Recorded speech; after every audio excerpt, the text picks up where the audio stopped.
Welcome to Life Beyond Abortion, the podcast where we delve into the untold stories and experiences surrounding abortion. Stories often missing from everyday conversations, media reports, and even other podcast interviews. I'm your host, Melissa Ohden, the founder and CEO of the Abortion Survivors Network. As the author of You Carried Me, A Daughter's Memoir, and Abortion Survivors Break Their Silence, I've had the privilege of hearing the most powerful stories from some of the most resilient and courageous individuals. These stories and these people have profoundly transformed my life, and I believe they have the power to transform yours as well. Together, we will amplify these voices, share the truths that they illuminate, and challenge our culture to recognize what life is truly like beyond abortion.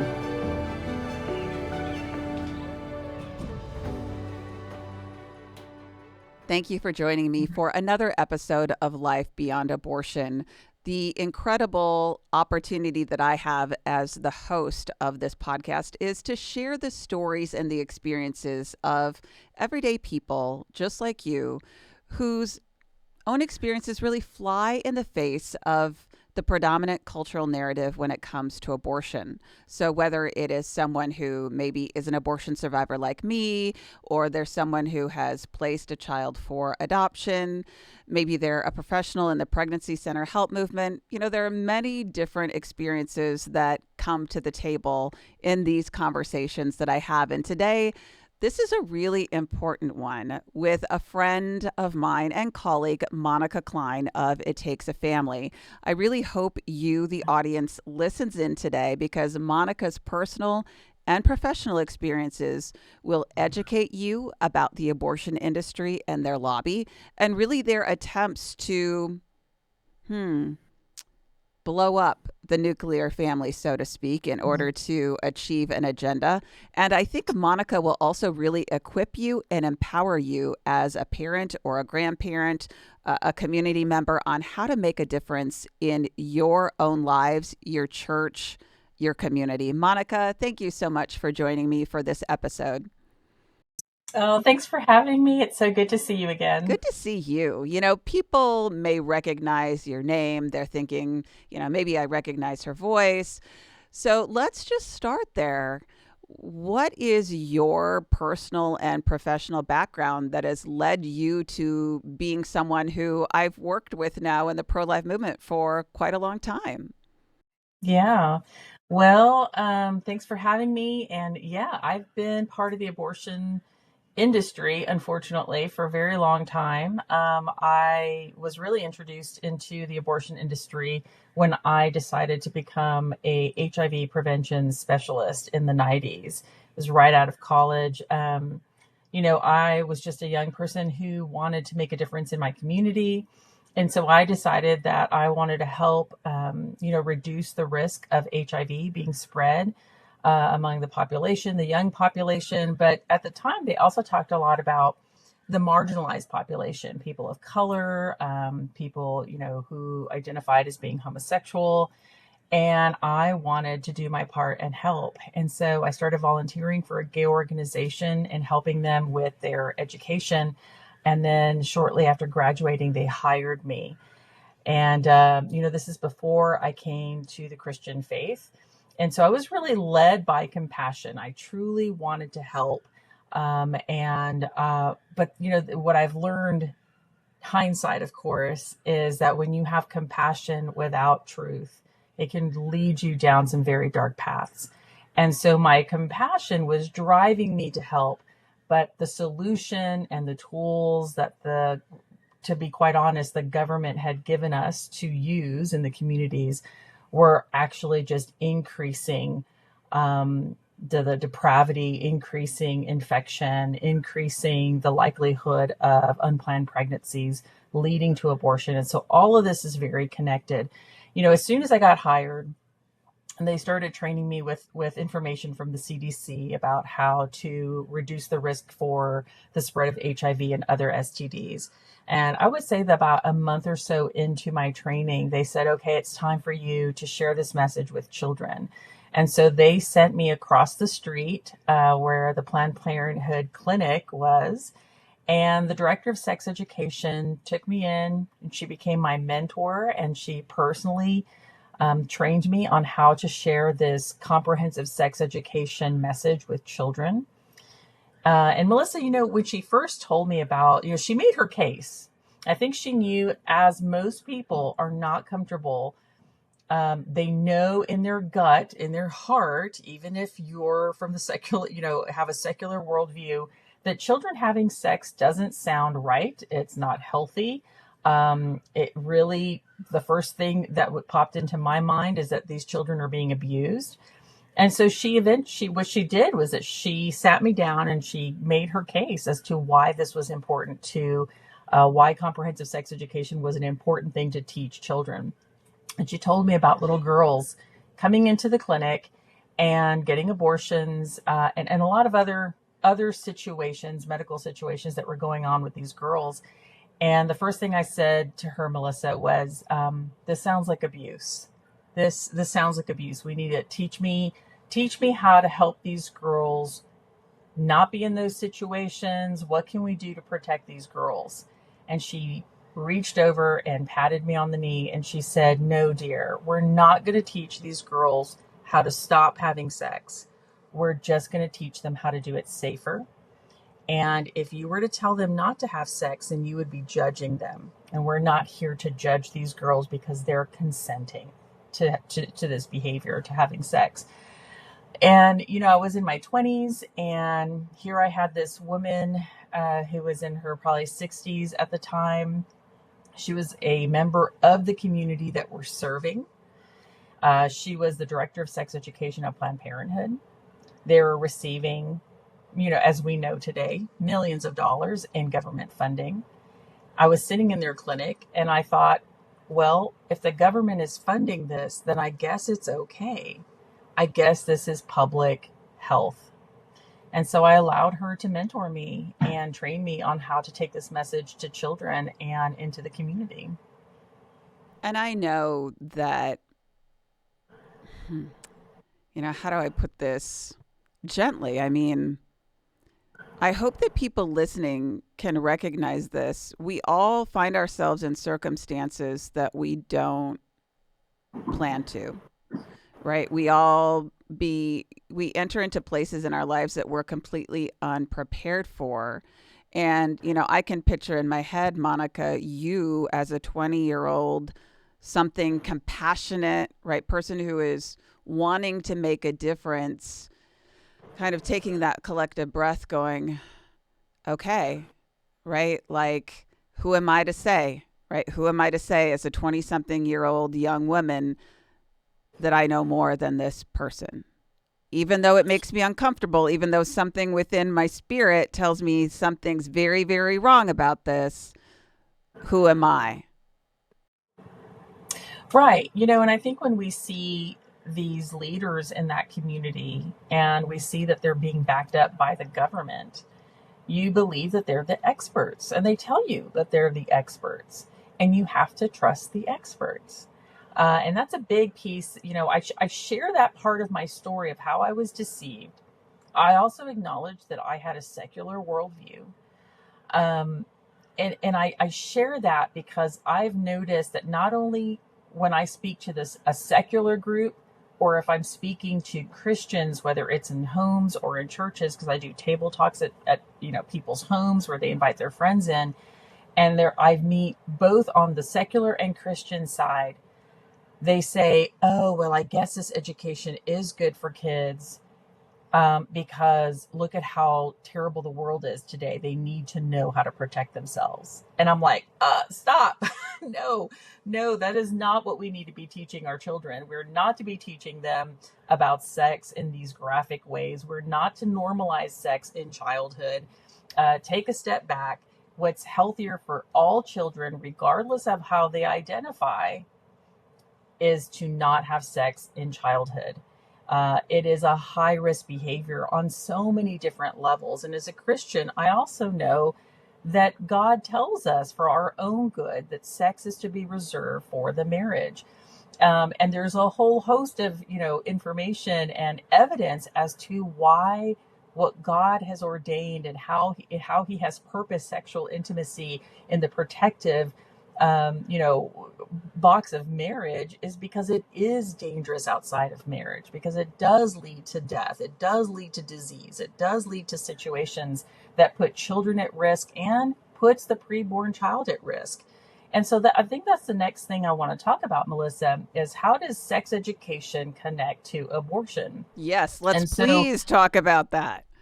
yeah, exactly. And so when I finally left after 10 years, and when I finally left this industry, I prayed about it. I talked to the Lord about this. Give me a solution. How can I make things better? I used my speaking skills for the enemy, and now I want to do this for the Lord. I want, you know, so give me the solution. And God really showed me so many different things, and how it's connected to abortion is that comprehensive sex education sexualizes children. Period. It just does. It normalizes sex outside of marriage. It normalizes sex in childhood, and so they even acknowledge that STDs are going to be a common outcome of having sex outside of marriage. So where the CDC says that STDs are now at epidemic levels, and especially and in the ages of 15 to 24. So you can go to the CDC and read this yourself. They acknowledge that STD infections between the ages of 15 and 24 are the highest, and they are at epidemic levels. And because this has been going on for so long, these STDs have mutated to the point of becoming resistant to medication. So they're even more difficult to treat today. And so so we would say, okay, here's another reason why we should not have sex outside of marriage. Here are the outcomes of that. This is not healthy for adults or children. But what comprehensive sex education, which is the kind of education that Planned Parenthood, the abortion providers, utilize, is they say that STDs are perfectly normal. They're a perfectly normal part of life. So don't be ashamed if you get an STD, is what they say. Don't be ashamed of having sex as a child. Don't be ashamed of getting a disease. Don't be ashamed if you have an unplanned pregnancy because you can just have an abortion. Don't be ashamed of having an abortion because it's your body, it's your choice. And so what we see here and what I teach parents and really the public is that comprehensive sex education is provided in such a way that it is teaching children with various learning techniques. And so, for example, they're going to teach them by visually looking at certain things on whether they use a screen or a whiteboard or whatever. They're going to teach them how to speak the language. They're going to have them role play so that they know how to negotiate sexual activities and the use of condoms. They teach them how to speak to one another about their STD infections and encourage one another to go tested, to get tested. They teach them how to, and parents can see this in maybe some of the health curricula in their schools. The language is to learn how to navigate the healthcare system. So they teach children how to use the government funding that is available to them to go get tested and treated for STDs, to go get contraception and get abortion, all through Title X and Medicaid. And they don't need parents' permission for any of that because the government will pay for it. So as long as you're a woman of childbearing age, which could be starting at 9 years old, which is what Planned Parenthood was doing even in the 90s, they showed me evidence that 9-year-old girls were coming into their clinic. And they were able to get their services without parental notification or consent because Title X, which is family planning funding from the government, says that they can do that. They will provide this to any woman of childbearing age, including 9 years old. I'm going to And pause. so, I'm going to pause yeah, you for just a second because, first of all, my mother heart. I mean, listen, I know how the industry works and I know about comprehensive sex education, but I can tell you what, like just listening to that, as a mom of a 17-year-old and a soon to be 11-year-old, Monica, my 11-year-old doesn't know how to use a microwave properly.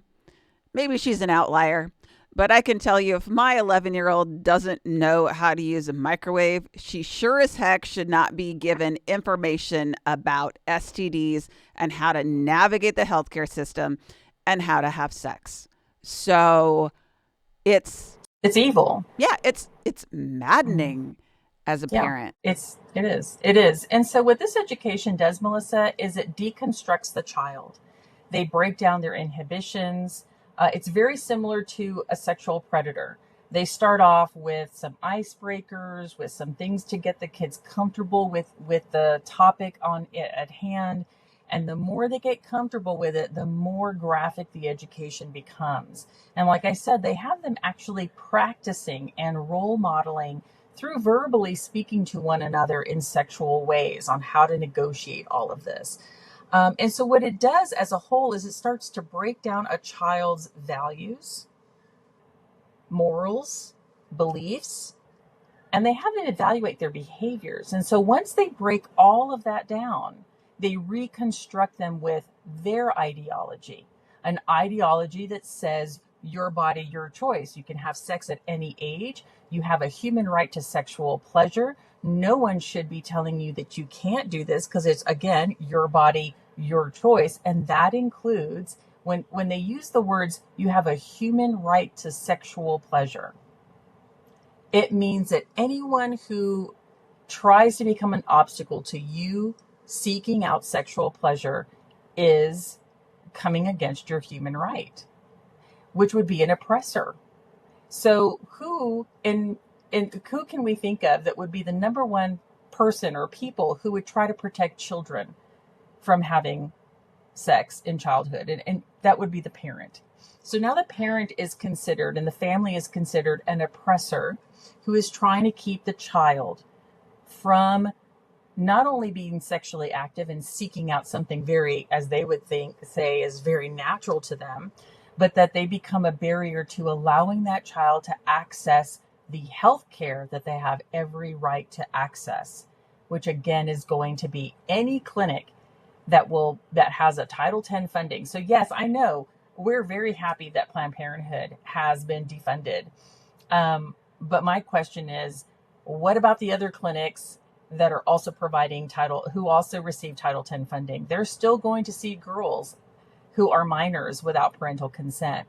And so here we're seeing that the government has really become the enemy of the family. Maybe I've gone a little far with saying that, but for Title X and for all of these, at the Department of Adolescent Sexual Health at the CDC, all the funding for education and health care for adolescents for their sexual health care are all provided without parental consent or notification paid for by the government. They are replacing the family and they are changing the values and the morals and the behaviors of our children to go against their family values and especially the Christian values.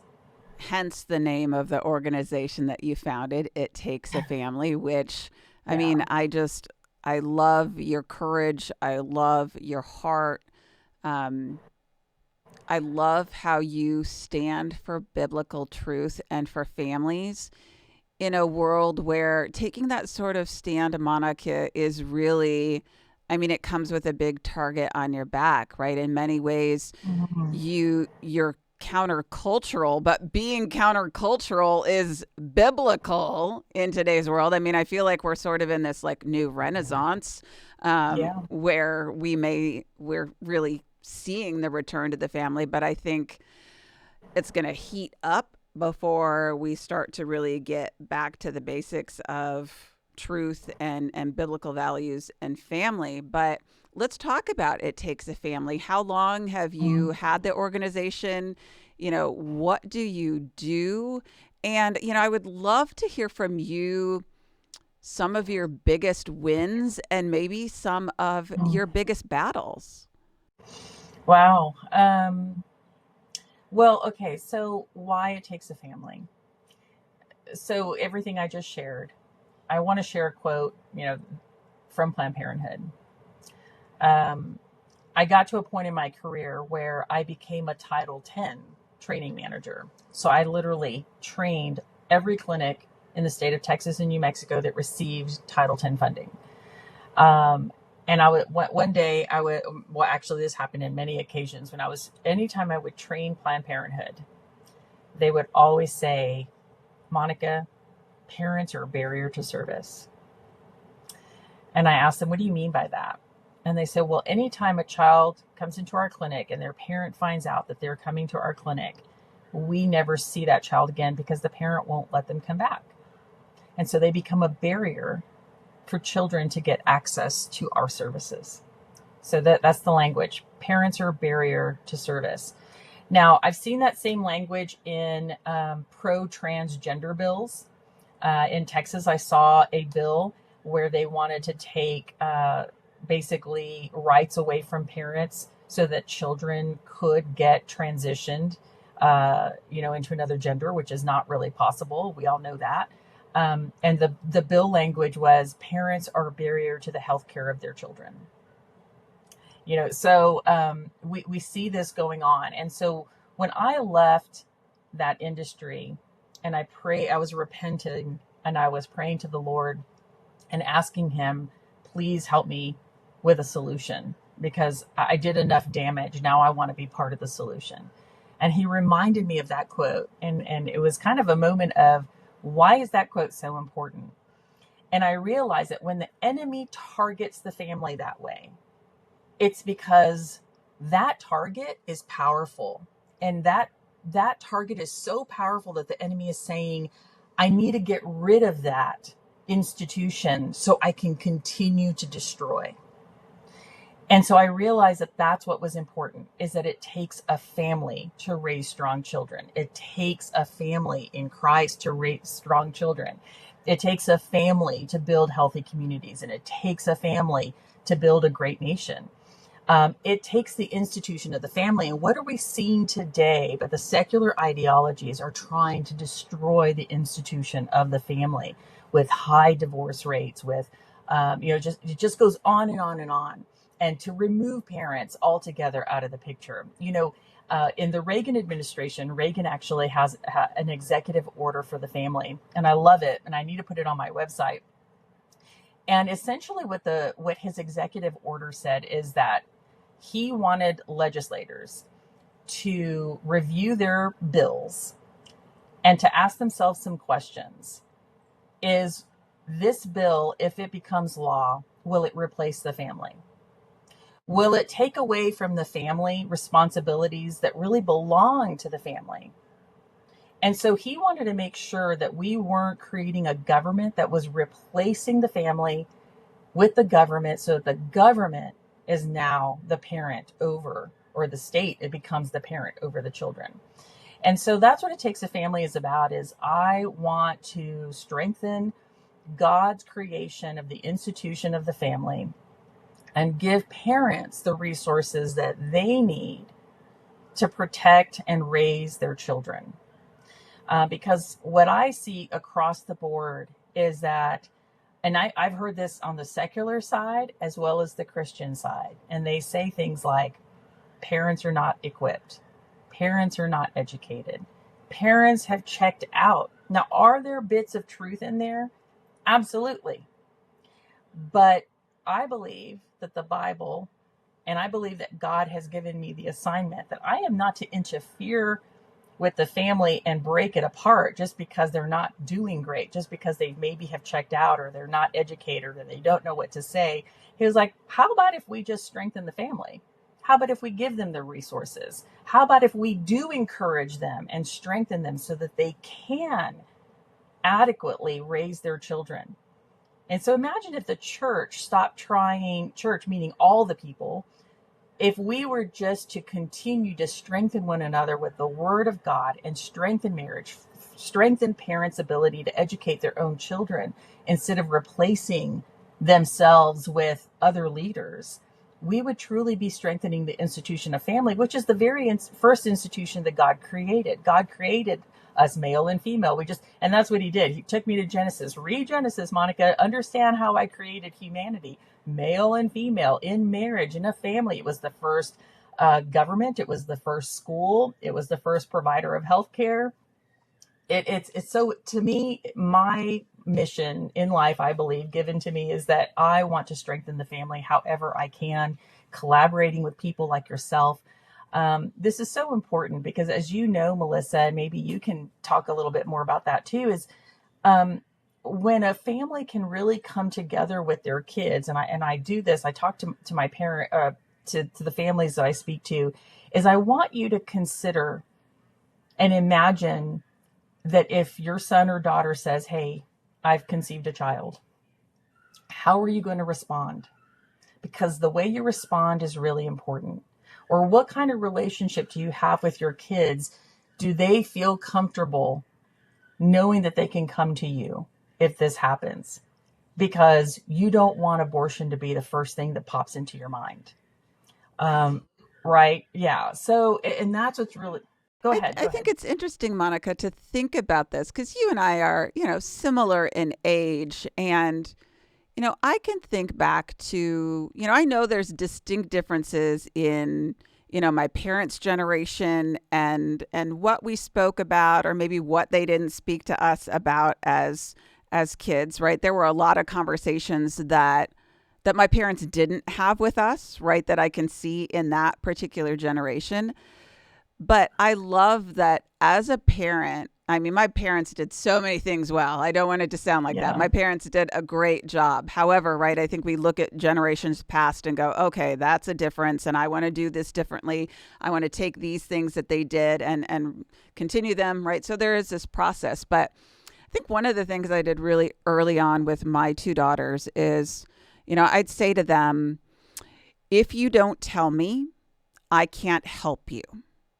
Hmm. So I can't guarantee you that if you tell me about something that there's not going to be a consequence for whatever it is that you tell me, but I can guarantee you the worst consequences come from not telling me about something because you will be trying to manage something on your own that you're not prepared for. Hmm. And right, so I started that when the girls were, I mean, I'm talking like 3, 4 years old. And, now here I have a 17-year-old and the almost 11-year-old. And people are Yeah. always stunned. They go, your kids tell you everything, like every hour of the day. I can get a video from a kid saying, I got to tell you about first hour, second hour, third hour, fourth hour. And parents are like, how is this a thing? It's a thing because I Yeah. laid the groundwork as a parent that I wanted them to tell me things, and this is how we solve problems together. Hmm. And for me, that is probably the most protective thing I have done as a parent, right? It's not the Hmm. like, you know, carrying your keys in your hand as a driver, right? Whatever it is. I mean, yes, self-defense things are important, but for me, I think that connection as a parent was the most protective thing I have done as a parent that will, God willing, right, change generations because they can emulate that as well. And I think, Hmm. when you were talking about parents and wanting to reach them, and how we're all sort of disconnected and busier than ever and distracted and all those things, I think that's one of the things that I appreciate about what you do is you're not saying, hey parents, you're doing everything right. You're like, hey man, I get it that we live in a world that is full of distraction and difficulties, and everybody is just trying to do the best that they can with what they've got. But right, you as a parent know your children best. You are the Yes. person who is called to build your family. And maybe Hmm. you didn't have an example of this in your past. Maybe you aren't supported right now in your role except by systems who are trying to work against you. But hey, man, you don't have to do this alone. I'm Monica, and I can come alongside you and give you simple tools that are going to change your family. Yeah, I'm glad you brought that up because this isn't about being a perfect family. This isn't about, like for example, and I obviously spent 10 years of my life providing this education. And I also lived the ideology that I was speaking about. And I faced an unplanned pregnancy. I almost aborted my son, ended up choosing life and became a single mother. So I had a child outside of marriage. And then I came to Christ, and then things started to change for the better, obviously. And so I let my audience know, like, I'm not talking about becoming or that you must be perfect.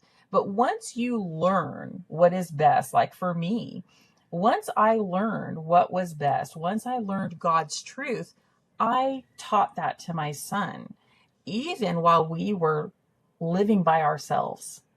And I would tell him that's like, okay, it's not ideal that we don't have the whole family. It's not ideal that your dad's not here. That's not the way God wanted it to be. But God is blessing us where we are. And this is what I know God says in his word that is best for us. And so I still taught him about marriage, and I still taught him about, how just all whatever, just depending on his age, the different lessons and how to depend on the Lord and things like that. And so this doesn't exclude any parent. If you're a parent that's saying, but I've been living this way or that way, or I've had a divorce or whatever it may be, you're not disqualified. It's just that the Lord now says, how does the Lord do it? How does he approach you as an individual? Well, he brings us conviction of our sin, not condemnation. And he doesn't say, oh, because you've sinned, now you can't do anything. No, he's like, well, sin no more. And now share that with other people. And so this doesn't just qualify us from teaching our children what is best. And we do it not with condemnation. We don't do it with a hammer. We do it by having relationship with our children, just like God has relationship with us. And that's what I really learned in my own, growth as a Christian. I became a Christian when my son was just a year old. So I obviously didn't know all things. I was still making a lot of mistakes. I had to, go through, be sanctified, that takes time. But regardless of that, you align with people in your church. You can get mentors from people in your church. I was part of a home Bible study of married couples who really, provided me an example of godly marriages. And so, I did that on purpose. I didn't need to be for me at the time, I didn't need to be with other singles. I needed to be with people who had what I was hoping to get one day. And so you just really learn from the people in your church as well. But it does not disqualify us from being able to speak what is true to our children and to do it in a really loving way. And then also, I let parents know they'll be not, you'll be able to have this wonderful relationship with your kids if you're open. Melissa, what you just shared is exactly what I'm talking about, is having conversations with your kids, letting them know that you're someone that they can come to even when they've made a mistake and you might be upset about it, but that you're there to carry the burden because you're the parent and you're the one that can help guide them through that difficult time. Now, there'll be moments where maybe children don't tell you and you end up finding out later because there's now a consequence. Another great opportunity to do with your children what the Lord has done with us, which is, I know your sin. It's time for you to confess it, repent, and now let's move forward. And so that's okay. You found out your child saw pornography or that they did become sexually active, whatever it is, it's now time to come alongside them, offer grace and forgiveness, but it doesn't mean that they continue. It means that now there's going to be some new boundaries set to protect your child. So it may mean no more sleepovers, or it may mean, whatever it means. You make that decision as a parent. But I think it is important for us, and I can't be the one person, but it's important that every church is providing those kind of resources to parents so that they have, I've even, they need that encouragement, but they also need that support from one another. I've been at churches, Melissa, where after a speech, I cannot believe that I've had Christian parents say, my child has a phone. They don't let us look at it. Is it okay if I look at their phone? Like, absolutely. Like, why have we come to this place of thinking that we're not the parent, that we're not the authority in the house, that somehow children can have secrets apart from parents? I mean, that's actually very dangerous. Parents need to be able to know what's happening with their children in their lives. And so the child does not own that phone. They're a minor. So yes, you have the authority and really the responsibility to protect that child. I often share this story. Many years ago, I read a blog post, and I cannot find it anymore, but it was written by a man who at the time still considered himself a homosexual. But he explained how he was sexualized at a young age. And he was abused as well, not by his parents, by people outside of his home. And he confessed that he believes that's what caused him to identify and with homosexuality. But you could tell in his blog post he knew that that's not how he was born, but he had all this sexualization and abuse that had happened to him, that this was kind of where he was at the time that he wrote this. But one of the things that he said that stood out to me is that although he was abused and sexualized, he still sought pornography on his computer in his bedroom. So he had a computer in his bedroom and he hated it. He explained that he, even as a young child or teen, he hated what he was doing. But he said, I didn't know how to stop. And what was so powerful is he said, I would sit there and I hated what I was doing. I didn't know how to stop. And my greatest wish was that my dad would walk in, that he would catch me, and that he would make it stop. Sorry. Our kids, our kids are asking, needing for us to lead in their lives. They want to be caught because, as you said earlier, and I've said this often, this is a burden too heavy for our children to bear. They can't navigate this. They don't know how to do this. They don't even know how to stop sometimes. It's up to us, the parents, to intervene, to watch over them, and to make unhealthy behaviors stop, to be able to help them and grow into healthy adults. And so this man said, I just wish that my father had caught me. I wish he would have made it stop. I wish he had, he was being propositioned by men through the computer as well. He's like, I wish he was really wishing that his dad would just rescue him. All he needed was for his dad to walk in and catch him. And so this is why I tell parents, you have to be the authority. This doesn't mean you're authoritarian. It doesn't mean that you're mean. It doesn't mean that you're overbearing. It means that you're a parent. You're a parent. Right? Yeah. And I'm so glad.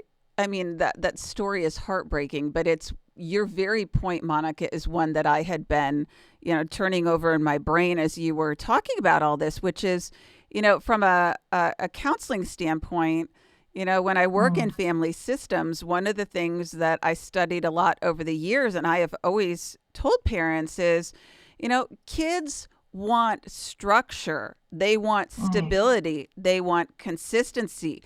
They want to be protected. That is not always what they communicate back to us, right? They're going to buck the system a little bit of, oh, you're so strict, or so-and-so gets to do whatever. That's what they verbalize. And sometimes maybe their behaviors communicate that as well. But as they grow up, those kids verbalize that is something that they needed and that they appreciated about their parents, is that there were guardrails and expectations and consequences, right? All of those things enable us to grow up and be healthier human beings who have healthier relationships with spouses and other members of the family, and engaging with other people in the world. God created the family the way that he did for a reason. Absolutely. Yeah, it is the guardrail for children. They are safer when they're being raised by their biological parents. We see Katie Faust talking about this through her organization, Them Before Us. Just the evidence that we see in research that is the case. It is the best situation for a child to be raised by their biological parents. Of course, we have situations where there's adoption and there's different things that have gone on that God blesses as well. But there's a reason for that. It is those parents are invested in their own children, and they want nothing more than to protect their children. And I know society's going to say, and we hear this a lot in the secular ideology, is that, oh, but that's not true. There are many parents who are abusive and mean and this. Well, that is true, but it is not the majority. And I still believe in, well, what if the church reaches out to those parents? How many of them can we bring to Christ? How many of them can also be healed from whatever they've been through and then help them to have a relationship with Christ and in turn strengthen the entire family? So instead of taking responsibility away from the family, how about we just go in and strengthen the family as best as we can? Are we going to get all of it right? Hey, we live in a sinful world. There's not going to be perfection. We're not going to win everyone over. But I don't believe that the solution is to continue to diminish or demonize or break down the family. I think the solution, according to what I read in the Bible, and it's my obedience to God, is to strengthen the very institution and advocate for the very institution that he created himself in Genesis. Amen to that. And I know that you and I could talk about this forever. And frankly, I think I want to have you on again because there's a lot that we want to cover. But I want that statement to sort of be where we land in this, which is, right, we Yeah. should not be diminishing families. This should not be a subtraction. It should be an addition to, right, a support of the family unit. And I know there are many different ways that that can happen. But, I want to close by just allowing you to share with people, how do they find you, Monica, with It Takes a Family? Where do they follow you on social media? And, where do they go on your website to really access some of the resources that we're talking about, how they can start to do this in their family or in their church? Great. Yeah. Well, most of the resources that they can get through me is through speaking. I do a lot of, like I said, I do parent table talks where people invite me into their homes and they invite their friends, people that they're already comfortable with, to have these discussions. And it's just amazing to see the moms and the dads, because I don't, even as a woman, this isn't just like a women's ministry. We need our men. We need the father. We need the husband to be everything that the Lord has called him to be. He becomes, I know we say the mother's the glue, but boy, she can't do that without the husband as well. And so we talk about all of that, how dads can, whether they're single dads, or it's a single mom. I was a single mom for 9 years. So I talk to the families, regardless of their formation, how we can strengthen what we're doing through prayer, through knowing God's word, and also the evidence that we have out in the community, so that, we're not ignoring the science. And so parents usually come out of those feeling so encouraged and feeling like, okay, I can do this. I can have these conversations with my kids and watch over them. I now know what to look for, because they've learned, since I'm kind of the behind the scenes person that used to be on the other side, I can help parents understand and understand the language so that they know what's really happening in their schools or what's really going on social media. So, but they can find all that on my website, monicacline.com or ittakesafamily.org. And then they can find my social media accounts on that website as well. I've got lots of videos, YouTube videos, interviews I've done with Answers in Genesis as well. I'll be speaking at their upcoming women's conference in April in 2026. We'll actually be talking about biblical sexuality. So I would highly recommend that people or moms, decide if they would like to go to that conference. It'll be phenomenal. So that's kind of the work I'm doing, just, a lot of speaking and a lot of writing. Well, and I just appreciate your boldness, your vulnerability to share where you've Mm, been and how it's shaped who you are. Because to me, I think, Monica, that is what is, I don't, the word isn't dangerous, so to speak. It is dangerous to our culture that wants to, rip the family apart. But that's what makes you such an effective, right, tool for the Lord in our world, which is mm. you've been there, you've done that, you know the truth, and you're using it now for good. Yeah, to glorify God. Absolutely. Well, thank you again for joining me for this episode. And, I just want to thank you, our audience, for listening in to Monica Cline from It Takes a Family and I having this very, I think, important conversation about what is happening in our culture today when it comes to how our children are often targeted by systems and structures that seek to, really tear them apart from the fabric of the family, which is not for the good of our children or our families. It is simply for the predatory nature of our culture and systems that profit off of that behavior. So please, not only follow, share this episode with other people, but reach out to Monica, ittakesafamily.org, or Monica Cline, CLINE.com, to book her. I think those in-person events with other families, other church members, are a really practical way you can make a difference in your own family and in your community. Thanks again for tuning in for this episode of Life Beyond Abortion. Life Beyond Abortion is a podcast presentation of the Herzog Foundation. The views and opinions on the show are those of the host and her guest, and not necessarily those of the Herzog Foundation. You can find out more about Melissa's work at melissaohden.com or by following her on Instagram at melissaohden. Be sure to like and subscribe to the show so that you never miss an episode of Life Beyond Abortion.